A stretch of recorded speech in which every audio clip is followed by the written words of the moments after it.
Good evening din po. Nasa Jeddah po kayo ngayon? Nasa Kuwait. Nasa Kuwait po ako. Ay, sorry. Wait pala po, wait. Oo. Oo. Kumusta naman po dyan? Okay lang po. Pasensya ka na kasi nandito ako sa loob. Kasi, nasa loob ng CR tam. Bawal. Kasi lagi kasi ako nakatalubong. Kasi lagi ako nakatalubong pero ayaw ko makita ng mga kasama ko nga nakahubad. Oo. Kaya, kasi baka ma-shock sila. Ilang taon na po kayo? Ako 45 na po ako. 49 po. Ako 49. Ako 45. May isang anak po ako. Pero may asawa na rin, may mga anak na rin siya. Ganon, ang aga pala. Ako pala late. Nag-asawa siya ng maaga kasi wala namang nag-alaga sa kanya. Yung tatay kasi niya dati nag-asawa ng iba. Kaya pinabayaan.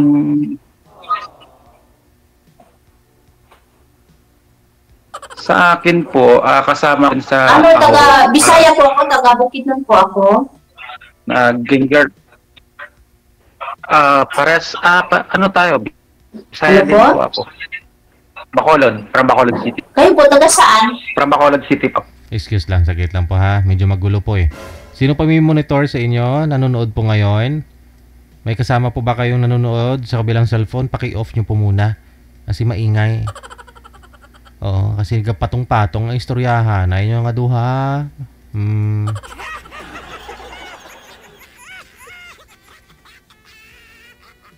Yes na po, nasa restaurant ako magtatrabaho.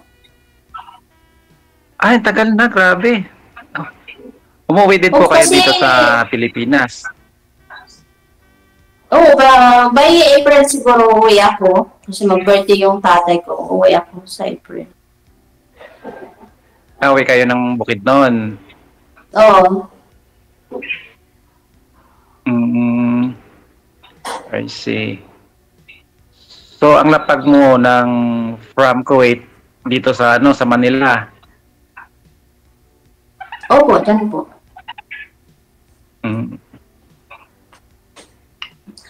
Ilang taon na po kayo at may mga anak po ba kayo? 49 na po ako, 49. Ilan yung anak niyo?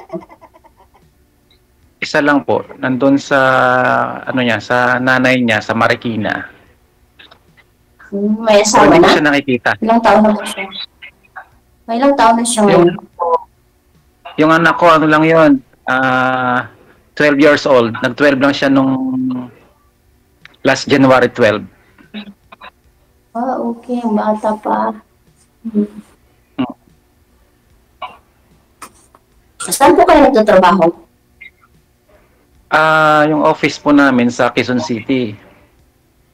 So, sa ngayon, nandito po ako sa Subic, sa Zambales. Nandito po kasi yung project namin. Okay. Ano po yung trabaho niyo? Ano po, service driver sa company.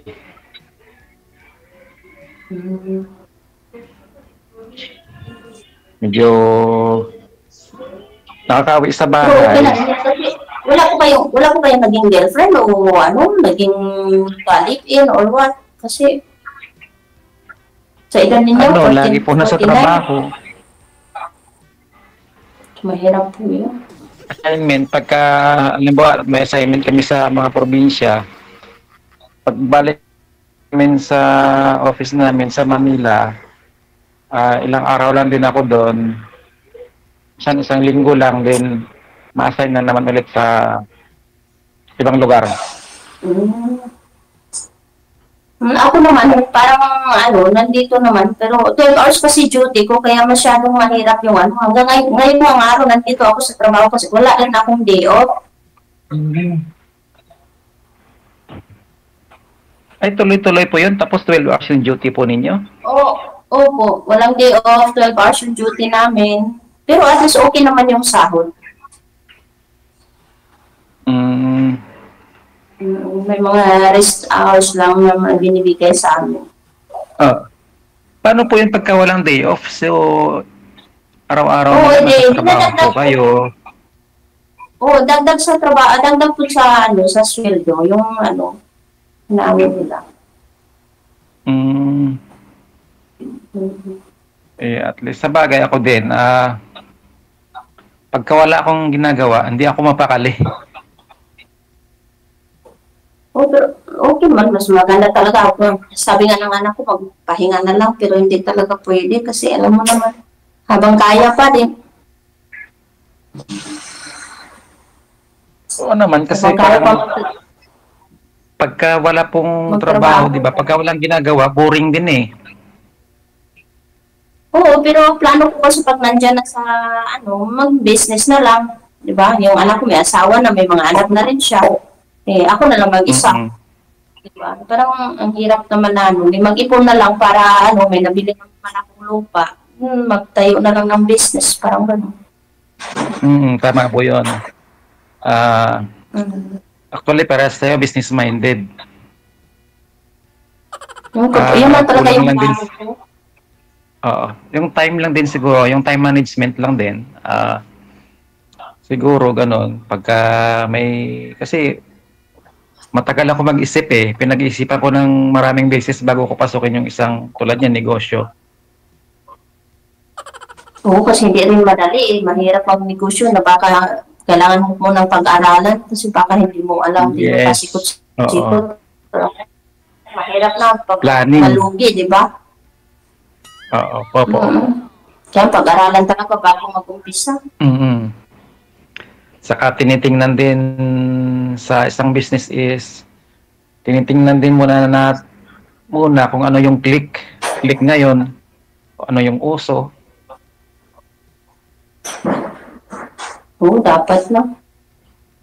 Yung location talaga dapat isa din yung talaga kung sa location kung anong dapat na negosyo. So, yung yung matagal na po kayong tawag ito, byuda? Ay, last 3 years po, 2022 po ako, namatay yung asawa ko, umuwi ako. Kasi nasikaso ko yung niya, teacher kasi siya, kaya yung nasikaso ko yung pension niya, pension ko ba? Opo.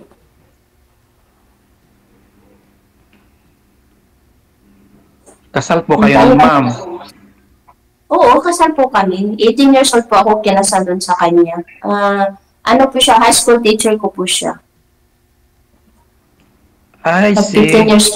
Parang, oo, teacher niya. 15 years yung gap. na. Oo. Tapos, okay. parang inabangan ka na, ma'am?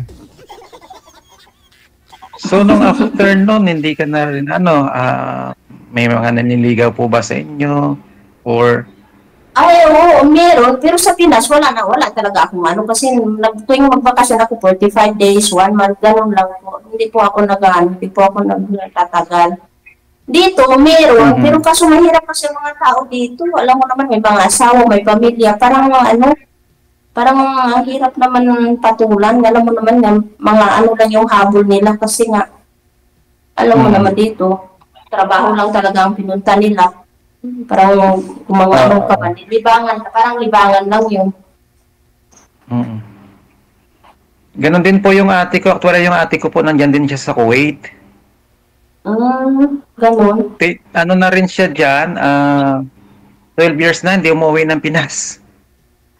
Ay, hindi naman pwede bale, yun.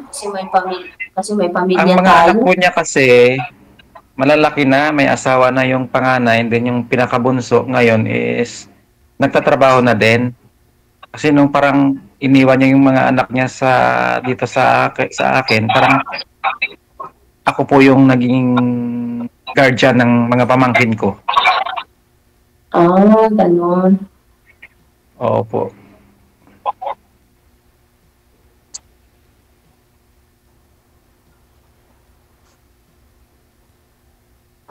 Nasaan na ba? Nawala pa yung video niyo, ma'am. Ito po. Ayun. Manager po. Oh. Ayun, ayan na, meron na po.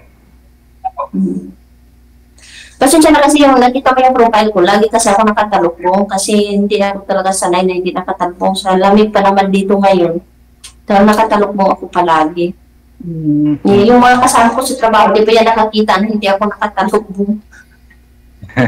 Ganun talaga, pag malamig, kailangan may protection tayo sa katawan.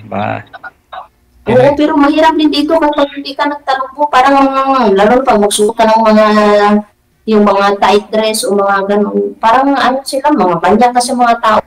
Asa? Ibang lahi po ba yung kasama niyo, ma'am? Hindi Pinoy? Kuwaiti po yun. Opo, mga Kuwaiti. Kahit naman mga expat, marami din. Yung mga Egyptian. Halos lahat naman ata ng bansa nandito, no?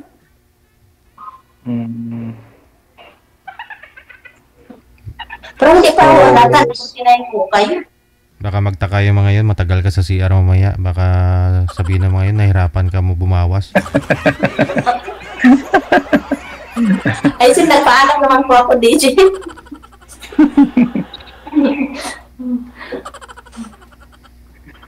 O parang hindi ko po kayo 49.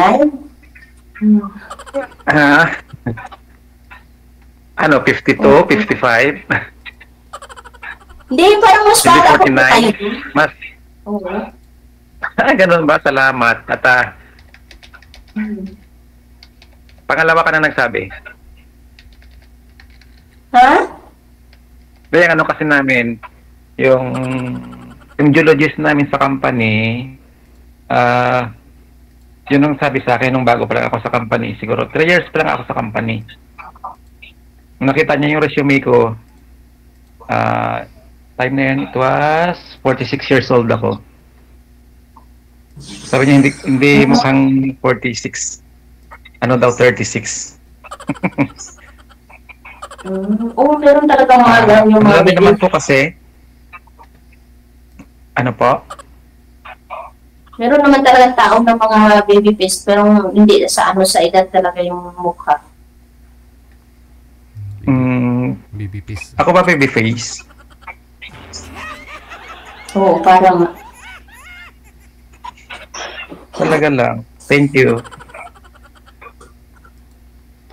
So, ano po, April po, uwi po kayo dito, ma'am, ng Pilipinas.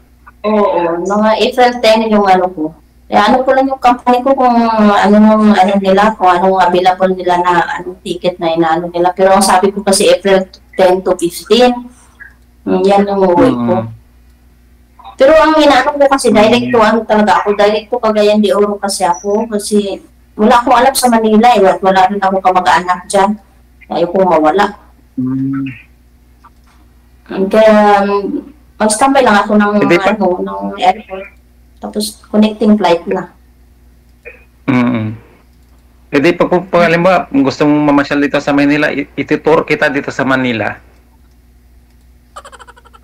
Kabisado ko lahat ditong lugar.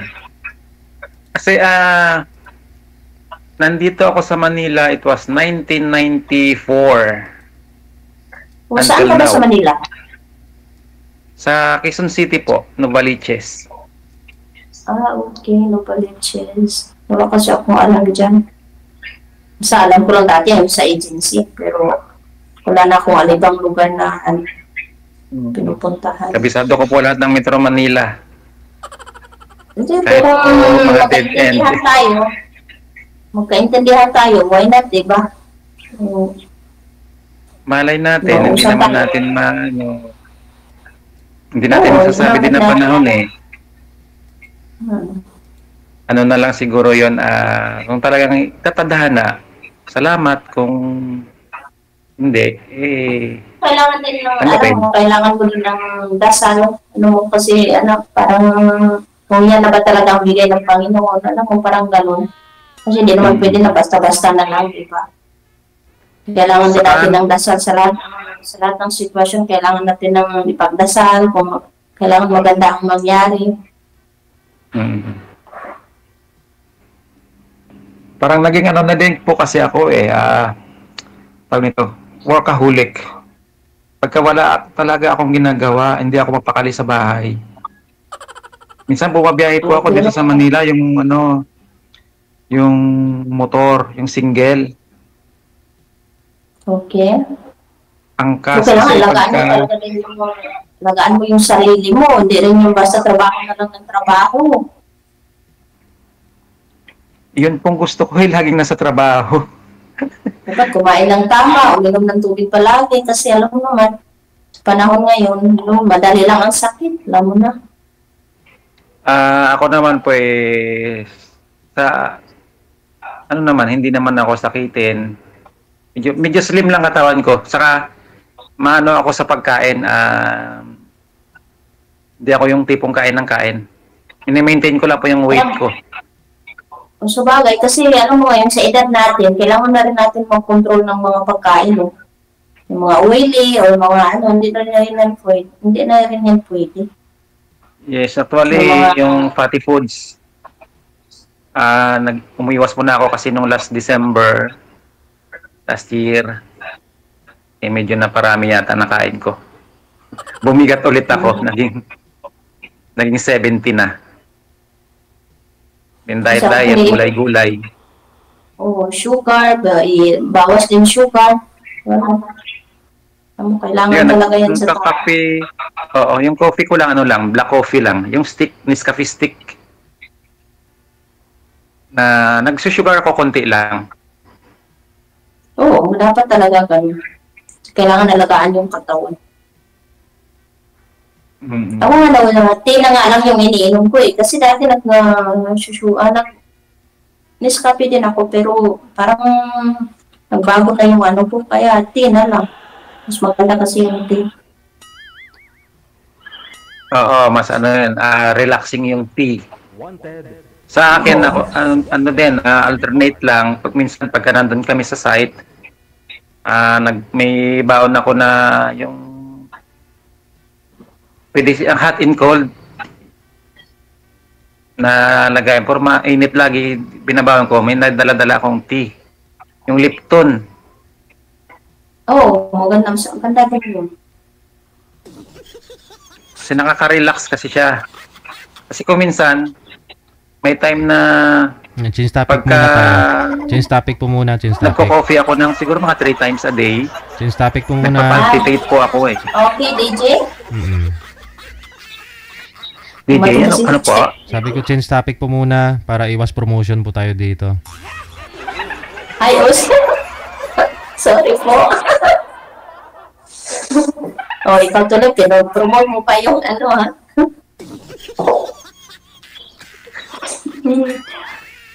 Ano daw po? Pero ano po yung... Sorry? Ano po yung plano nyo sa buhay? Ano po yung plano nyo? Ngayon sa edad nyo yan, ayaw nyo pang yung stable ba? Na may pamilya, may Ganun din. Gusto ko rin ng partner. Kasi ilang years na lang. Magre-retire na. Maganda yung nag-retire, may ka-partner. Dapat lang. Pero kung gusto mo pa talaga magkaanak, maghanap ka ng mas bata. Mga 30 plus, gano'n. Pero kung kasi ayaw ko na magkaanak. Sa edad ko 45, ayaw ko na. Kasi yung mga apo na ako tatlo na nga yung apo ko sa anak ko. Kasi nag-iisa lang yung anak ko, tapos tatlo naman yung inanak niya. Kaya sabi ko, ayaw ko na magkaanak. Yung mga apo na... siguro na makita ko rin yung anak ko. Kasi tagal na namin din nakita, 10 years na. So, yun ang hirap naman. Baka, nag-file na. Baka may iba ka siya. Baka may iba pa tinago mo. Meron na siya, meron na. Ano ko lang, makita ko yung anak ko sa kanya. Nagpunta nga ako ng barangay nila, nag-file ako ng visitation rights. Hindi ka kilala ng bata? Hindi niya ako kilala. Ang hirap naman yun. Dapat kilala ka. Pupunta ako minsan. Sa bahay, ano na lang, ikot lang ako, naka-helmet lang ako. Tinitingnan ko lang siya. O, Para para at hindi least nila kilala mo yung mukha. alam na ako yun. Kahit kausap na lang sa, sa telepono, hindi ka, hindi ka binibigyan ng, nanay Ayaw mo. nag-friend request. Nag-friend request naman ako sa kanila, sa kanya. Siguro na brainwash na siya ng nanay niya. Kaya hindi nila ina-accept.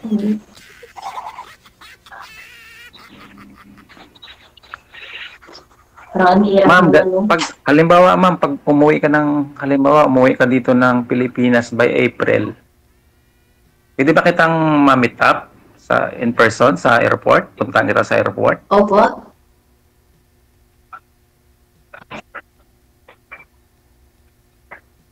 Opo, pwede po. Basta chat-chat lang tayo, walang problema. Ayun, oh. Kasi nung Hello, dumidikit po kayo. last month, yung project namin nandun sa airport.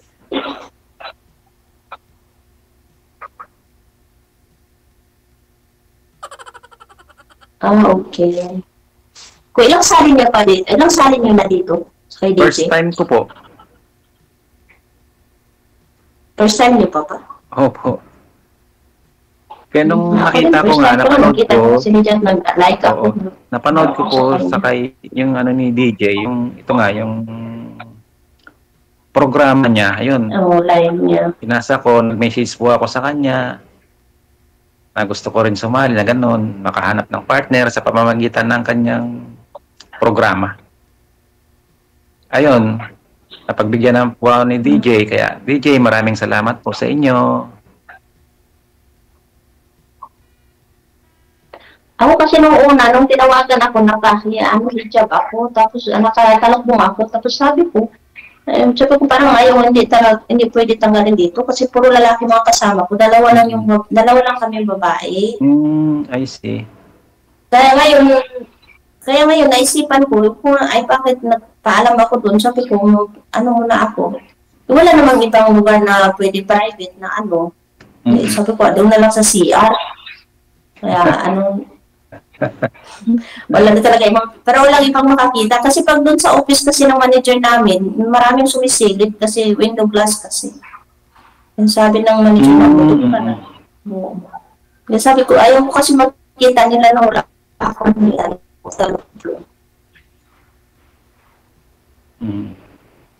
So po. Pero wala naman tayong sasabihin, wala naman tayong dapat na usapan. Mahaba pa yung oras. Magtanong ka lang kung anong gusto niya.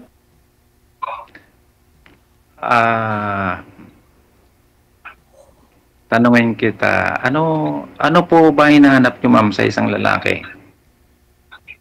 Yung matino. Nung mamahalin ako,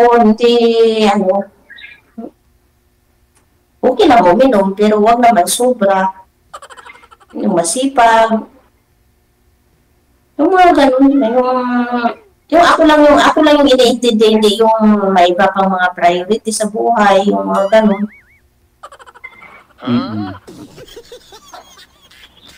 Parang pasok ako doon na. Kasi pag uminom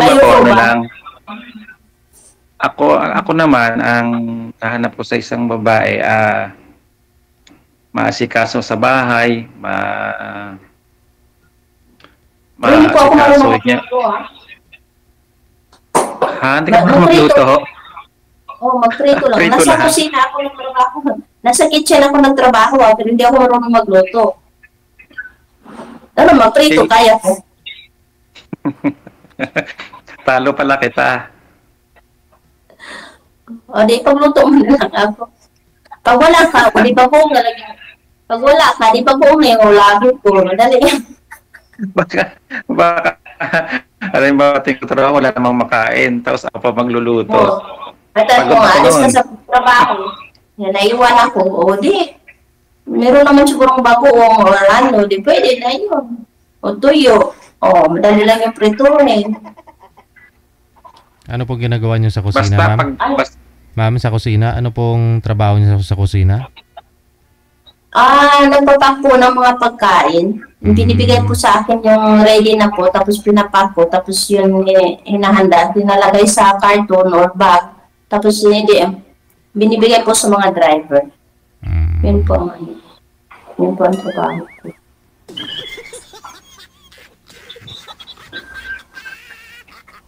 Sige. Paano pala yun, ma'am? Baka may trabaho na po kayo, no? Ituloy-tuloy nyo na lang po ipag-uusap ninyo. Ikakat ko na po sa live. Connected na po kayo sa isa't isa. Salamat po, DJ, sa opportunity. Sige po, DJ. Salamat po. Good luck. Bye-bye.